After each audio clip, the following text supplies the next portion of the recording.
नमस्कार साथियों, आज हम यहाँ पर पढ़ने जा रहे हैं भारतीय अर्थव्यवस्था। भारतीय अर्थव्यवस्था की जहाँ तक बात करूँ तो इससे पूर्व की क्लास में हमने भारत में बेरोजगारी तथा उस बेरोजगारी को दूर करने के जो महत्वपूर्ण उपाय थे उन पर चर्चा की है। जैसे उसमें बहुत सारी योजनाओं को बताया गया था, गरीबी को दूर करने के लिए, महिलाओं के लिए, बाल विकास के लिए, युवाओं के लिए, वृद्धों के लिए, तमाम प्रकार की योजनाओं के बारे में हमने पिछली क्लास में पढ़ा था और उन योजनाओं से संबंधित आपके पेपरों में बहुत सारे प्रश्न पूछे जाते हैं। तो साथियों, इसी कड़ी में आगे बढ़ते हैं। आज दूसरे टॉपिक पहुंच गए हैं हम, जो अर्थव्यवस्था के अंतर्गत एक महत्वपूर्ण टॉपिक है। इस टॉपिक हम पढ़ेंगे कि भारत में आर्थिक आयोजन को कैसे अपनाया गया। तो साथियों, जैसा कि आपको विदित है कि पहले भारत को सोने की चिड़िया कहा जाता था और भारत अपने में दुनिया के महानतम राष्ट्रों में से समृद्ध और सक्षम राष्ट्र था। धीरे धीरे बाहरी लोगों ने भारत पर आक्रमण किया, भारत से बहुत सारी चीजों को लूट करके ले गए और उसके बाद जब अंग्रेज आते हैं तो अंग्रेजों के समय में ये स्थिति बहुत ही खतरनाक हो जाती है। अंग्रेज यहां पर व्यापार के उद्देश्य से आते हैं। 1600 ईस्वी में ईस्ट इंडिया कंपनी की स्थापना होती है। उनका उद्देश्य पहले भारत में व्यापार करना था और धीरे धीरे जब वो यहाँ की संस्कृति, यहाँ के व्यापार, यहाँ के लोगों, यहाँ के हर चीज से वाकिफ हो जाते हैं तो यहां पर व्यापार के साथ साथ शासन भी करते हैं। तो अंग्रेजों ने जब यहां पर शासन किया तो वो शासन ब्रिटेन की महत्वाकांक्षाओं, ब्रिटेन जो चाहता था अपने को शक्तिशाली बनाना, अपने को औद्योगिक क्रांति में अग्रणी राष्ट्र घोषित करना, तो ब्रिटेन के पास उतने संसाधन नहीं थे। उन संसाधनों को हासिल करने के लिए यूरोप में एक औद्योगिक क्रांति की शुरुआत हुई और यूरोप के विभिन्न देशों ने अनेक अल्प विकसित देशों और पिछड़े देशों को अपना उपनिवेश बनाया और जब वो अपना उपनिवेश बना देते हैं तो ब्रिटेन और अन्य यूरोपीय देशों के लिए एक कच्चे उत्पादों का बाजार तैयार हो जाता है और यहां से ये कच्चे उत्पाद प्राप्त करते हैं, मैन्युफैक्चर अपने देश में ले जाते हैं, उसको मैन्युफैक्चर करके फिर इन्हीं देशों में उचित दामों पर बेच देते।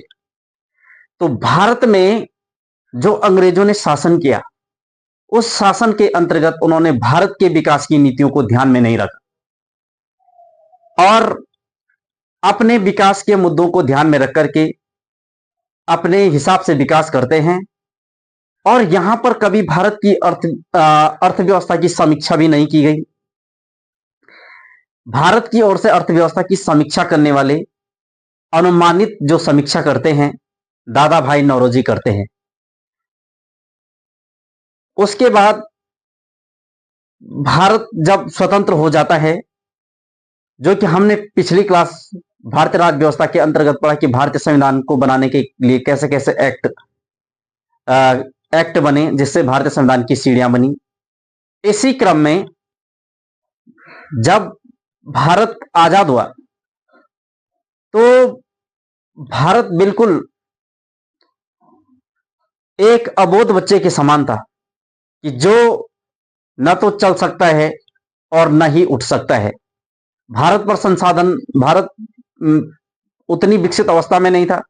भारत का जो भंडार था वो खाली हो चुका था। अंग्रेजों ने भारत को बिल्कुल खाली करके ही छोड़ करके अपने देश चले गए थे। तो ऐसे में हमारे देश के सामने बहुत सारी चुनौतियां थी। राष्ट्र को एकीकरण करने की चुनौती थी, देश की आर्थिक स्थिति को मजबूत करने की चुनौती थी, देश हमारे देश में बहुत सारी विविधताएं हैं और उन विविधताओं में एकता कैसे हो, ये सारी की सारी चीजें हासिल करनी थी।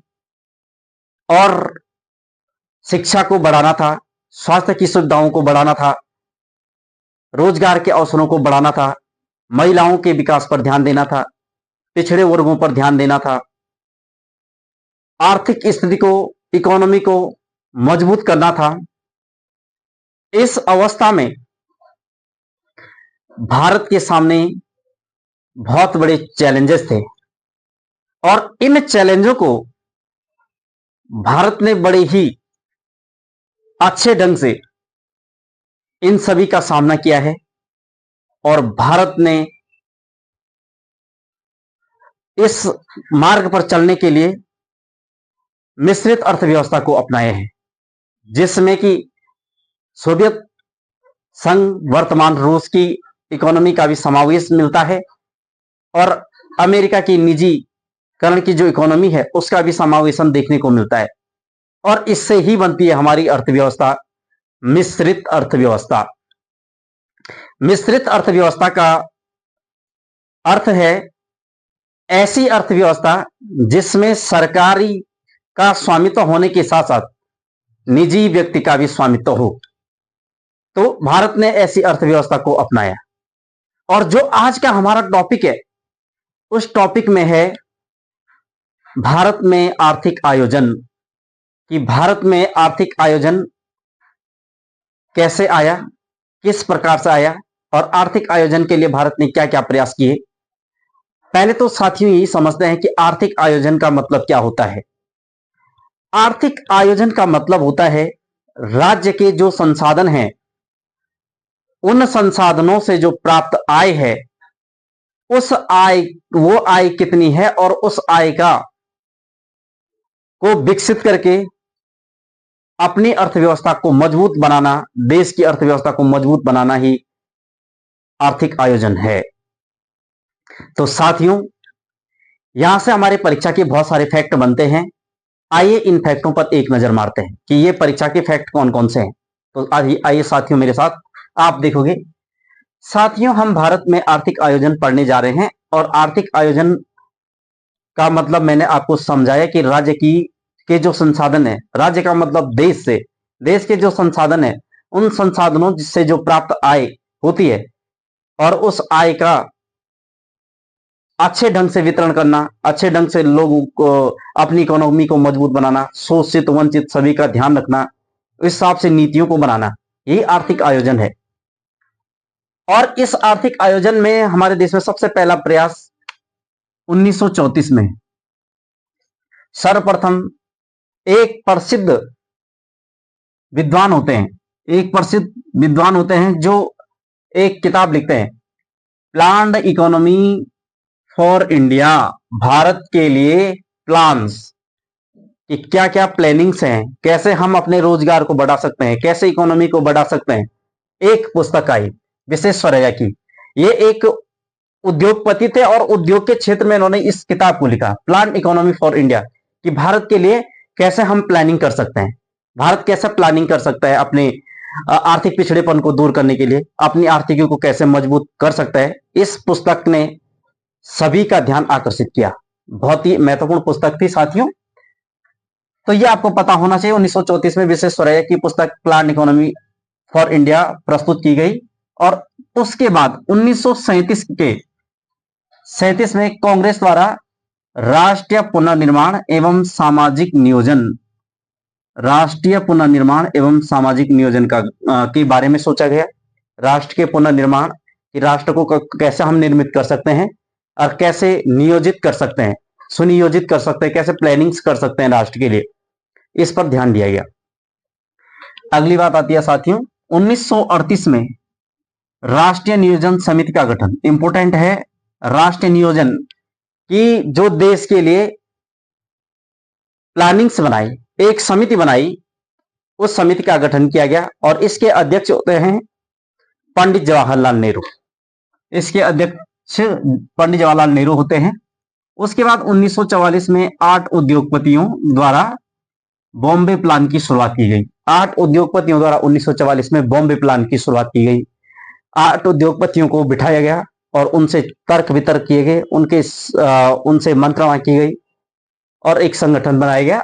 तो इसको बॉम्बे प्लान के नाम से भी जाना जाता है। 1944 में ही नियोजन एवं विकास विभाग, नियोजन और विकास, उस नियोजन का विकास कैसे, विकास विभाग की स्थापना की गई। 1944 में ही श्रीमन अग्रवाल द्वारा गांधीवादी योजना लाई गई।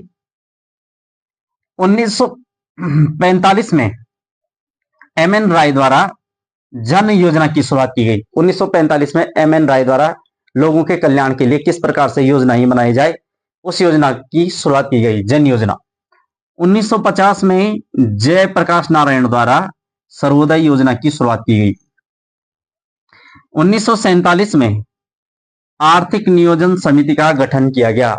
1947 में जब देश आजाद हो चुका था, तो आर्थिक नियोजन समिति, एक आर्थिकी के लिए कैसे प्लान बनाया जाए, एक समिति गठित की गई और इस समिति का गठन किया गया। और इसी समिति के गठन के बाद केसी नियोगी की अध्यक्षता में 15 मार्च 1950 को योजना आयोग की स्थापना की गई। 15 मार्च 1950 को योजना आयोग की स्थापना की जाती है। यह एक गैर संवैधानिक संस्था है और वर्तमान में 1 जनवरी 2015 से इसका स्थान नीति आयोग ने ले लिया है। तो 1950 में योजना आयोग की स्थापना की जाती है और योजना आयोग का कार्य होगा कि देश के लिए प्लानिंग्स बनाना। जो उस टाइम पर योजना आयोग का कार्य था, देश के लिए प्लानिंग्स बनाना, प्लान तैयार करना, आगे का मॉडल तैयार करना, जैसे वर्तमान में नीति आयोग करता है। इस प्रकार से प्रथम पंचवर्षीय योजना की बात करें तो 1951 से 56 तक प्रथम पंचवर्षीय योजना शुरू की गई। यह योजना हेराल्ड डोमर मॉडल पर आधारित थी। साथियों, इंपोर्टेंट है, हेराल्ड डोमर मॉडल पर। इस योजना का उद्देश्य था अर्थव्यवस्था के संतुलित विकास की प्रक्रिया का प्रारंभ, कि अर्थव्यवस्था को कैसे संतुलित किया जाए और कैसे उसमें विकास के स्टेप को आगे बढ़ाया जाए, कैसे विकास के एजेंडे को पूरा किया जाए, इस पर ध्यान दिया गया। नेक्स्ट, इसमें कृषि को प्राथमिकता दी गई। प्रथम पंचवर्षीय योजना में कृषि क्षेत्र को प्राथमिकता दी गई थी, प्रायोरिटी दी गई थी, क्योंकि भारत एक कृषि प्रधान देश था। भारत में अधिकांश क्षेत्रों में कृषि की व्यवस्था होती थी, लेकिन वर्तमान में कृषि के क्षेत्र में कमी आई है। लेकिन जब भारत आजाद हुआ था, उस टाइम पर भारत कृषि प्रधान देश था। इसके अतिरिक्त यहां पर कुछ विकास के कार्य किए गए, जैसे भाखड़ा नागल परियोजना की शुरुआत की गई, जो देश की एक महत्वपूर्ण परियोजना है। व्यास परियोजना, दामोदर घाटी परियोजना, स्वतंत्र भारत की यह पहली परियोजना थी, दामोदर घाटी परियोजना। और 1952 में ही सामुदायिक विकास कार्यक्रम की शुरुआत की गई। तो साथियों, प्रथम पंचवर्षीय योजना की शुरुआत हम जानते हैं कि 1 अप्रैल से 31 मार्च तक योजना प्लानिंग्स जो होता है, 1 वर्ष का अंतराल होता है। और ये जो योजना शुरू की गई थी 1 अप्रैल 1951 से और 1956, 5 वर्ष की चली थी ये योजना, प्रथम पंचवर्षीय योजना। प्रथम पंचवर्षीय योजना के महत्वपूर्ण पहलुओं पर हमने चर्चा की। साथियों, पहुंचते हैं दूसरी पंचवर्षीय योजना 1956 से 1961। दूसरी पंचवर्षीय योजना का जो टाइम था 1956 से 1961। ये योजना पीसी महालोनोबिस मॉडल पर आधारित थी। इस योजना में समाजवादी समाज की स्थापना करने का उद्देश्य था। इस योजना में प्रमुख उद्योग थे। यहां से परीक्षा के पॉइंट है साथियों, क्योंकि भारत में औद्योगिकरण शुरू होने जा रहा था और इसमें विभिन्न देशों का सहयोग लिया गया। तो सबसे पहले दुर्गापुर इस्पात संयंत्र की स्थापना की गई 1956 में। पेपर का पॉइंट है 1956, दुर्गापुर इस्पात संयंत्र ब्रिटेन की सहायता से। उसके बाद दूसरा राउरकेला इस्पात संयंत्र 1959 पश्चिमी जर्मनी की सहायता से। बहुत इंपॉर्टेंट है साथियों, पेपर का महत्वपूर्ण पॉइंट है। भिलाई संयंत्र की स्थापना 1955, ये भिलाई छत्तीसगढ़ में है और दुर्गापुर पश्चिम बंगाल में है। भिलाई संयंत्र की स्थापना 1955 छत्तीसगढ़ और ये सोवियत संघ के सहयोग से। तो आपको ध्यान रखना है, दुर्गापुर की स्थापना 1956, दुर्गापुर पश्चिम बंगाल ब्रिटेन की सहायता से। राउरकेला 1959 जर्मनी की सहायता से। राउरकेला ओडिशा में है और भिलाई छत्तीसगढ़ में 1955 सोवियत संघ की सहायता से। तो द्वितीय पंचवर्षीय योजनाओं में आप ध्यान दोगे कि उद्योगों पर ज्यादा फोकस किया गया था और प्रथम पंचवर्षीय योजना में कृषि पर ज्यादा फोकस किया गया था। साथियों आगे बढ़ते हैं, इसमें देखते हैं तीसरी पंचवर्षीय योजना 1961 से 1966। ये जो योजना है किस मॉडल पर आधारित? तो जॉन सैंडी सुखमय चक्रवर्ती मॉडल, ध्यान रखिए, जॉन सैंडी और सुखमय चक्रवर्ती मॉडल पर ये योजना आधारित थी। इसको गाडगिल योजना के नाम से भी जाना जाता है। इस योजना को गाडगिल योजना के नाम से भी जाना जाता है। इसका उद्देश्य था आत्मनिर्भर अर्थव्यवस्था बनाना। तीसरी पंचवर्षीय योजना का मुख्य उद्देश्य था आत्मनिर्भर अर्थव्यवस्था बनाना। और बोकारो झारखंड 1964 में, झारखंड सोवियत संघ के द्वारा बोकारो की स्थापना की गई थी 1964 में, जो झारखंड में स्थित है बोकारो, सोवियत संघ के सहयोग से। इसी योजना के दौरान हरित क्रांति की शुरुआत हुई 1967-68 में हरित क्रांति की शुरुआत हुई। और हरित क्रांति का जनक प्रसिद्ध कृषि वैज्ञानिक, जिनको अभी हाल ही में 2024 में भारत सरकार द्वारा भारत रत्न से सम्मानित किया गया था, भारत के प्रसिद्ध कृषि वैज्ञानिक MS स्वामीनाथन को भारत में कृषि क्रांति लाने का श्रेय दिया जाता है। और कृषि क्रांति जब भारत में आई तो भारत ने खाद्यान्न की आत्मनिर्भरता हासिल की। और हरित क्रांति से का उद्देश्य ही था कि भारत में उत्पादन के स्तर को बढ़ाना, कृषि में एक नई रेवोल्यूशन, एक नई क्रांति को लाना था।